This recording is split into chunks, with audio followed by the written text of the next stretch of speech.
Your emails that y'all gave to us is going to be your login. I need to log into it. I'll log in. Okay, so it's going to be your emails. You log in. The password instead of temporary password is it should have sent you a link.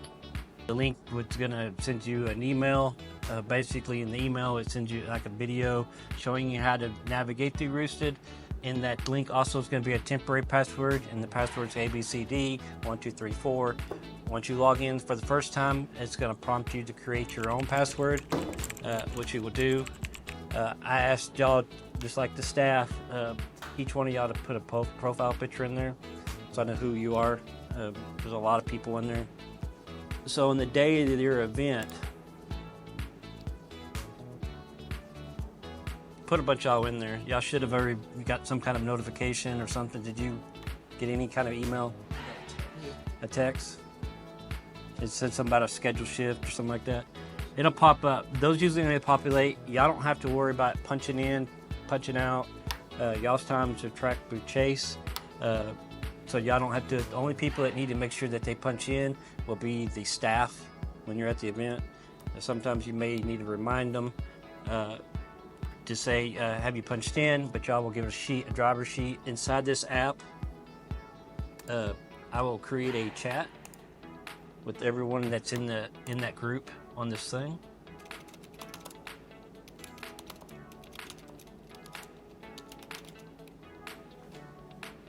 Oh my God.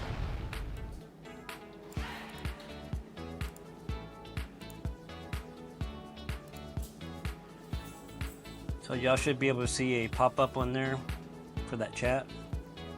In that chat, I've just announced to everybody, Chase is going to be the event lead. Please call him for questions or issues, and that his number will be in there.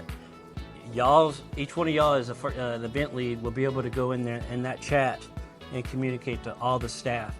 So that means, hey everybody, this is such and such whoever's running the event. We're all meeting. Just find a meeting spot for everybody to gather around so y'all can check them in. Any communication about parking, for say you've set up your event, the customer say, hey, I want all the staff to park over here in this area. Then you're going to relay that information to your staff so that they know where to go. If they have any questions, they have them call you. A lot of times they may be texting you back and forth because sometimes they'll send it to your personal number that we've given out to them. But y'all can still communicate through this thing. They can basically communicate to you at the event in case, hey, I need a break, I need to go to the bathroom, in case trying to sit there and dial your number, try to remember all this stuff. They can go through this app and it makes it easy. This is a record too of what's going on at that event. In case they're saying, hey, my unit went down, I need somebody, I can't find the driver or the lead, whoever it may be.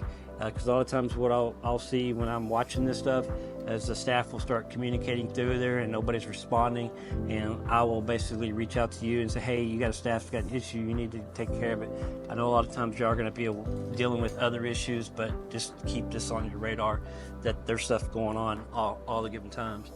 Basically, I just created this as an example with me and Chase as a staffer. When we get there and we punch in and we tell you that we're checking into you with the staff sheet, and it tells you where to go, whatever we're assigned to, they need to be assigned to that unit. If you have a bounce house, your typical bounce house, if they're assigned to that, please put them on there.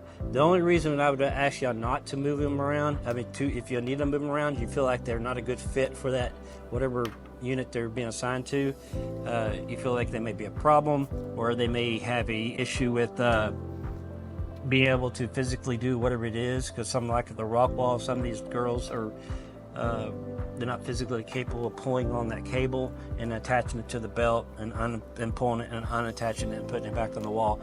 You feel like you're not comfortable with them doing it, and it's going to slow down that line. Then you may want to move them to a different spot. I mean, if you do, you need to note it on the staff sheet, basically saying, hey, I placed them over here on this, on that unit, so we know where they were at any given time.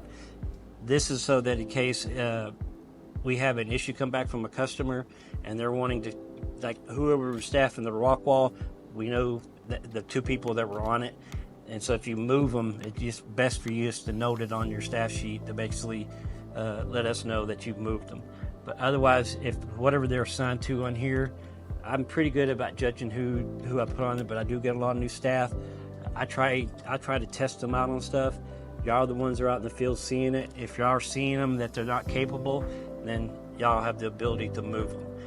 Don't move them if they come up to you and they're asking you, hey, I want to work next to such and such. It's a bad idea. Chances are they're going to be talking, not paying attention to the children, and it just creates a problem. So I prefer y'all to deter from putting them together when they ask, because that just creates all the problems for us. And it's going to create a lot of problems for you if the customer comes up to you and says, well, they're not doing what they're supposed to. They're just over here talking and they're not paying attention to children. And then you have to deal with the customer. And then a lot of times that customer will come back to the sales office and complain on Monday saying they don't want to pay for a staffer that's basically did nothing the whole entire event. So y'all's job is basically to kind of monitor and make sure. But this is just a portal for y'all's communication. If you have anything that's going on, just make sure you communicate it through there. When you check staff in, and if you don't see them there on that staff sheet, there's a cell number on there. It'll have their number right under their name. You need to call them and text them both, because sometimes you call them and they don't answer because they don't know who the number is. It's best to text them and basically say, hey, this is such and such, I'm waiting, you're supposed to be staffing, what's your ETA, find out what it is. If they don't show up, that's when y'all need to communicate to me, basically, that if you're short a staffer, so I can get somebody over there to replace it. That is pretty much it.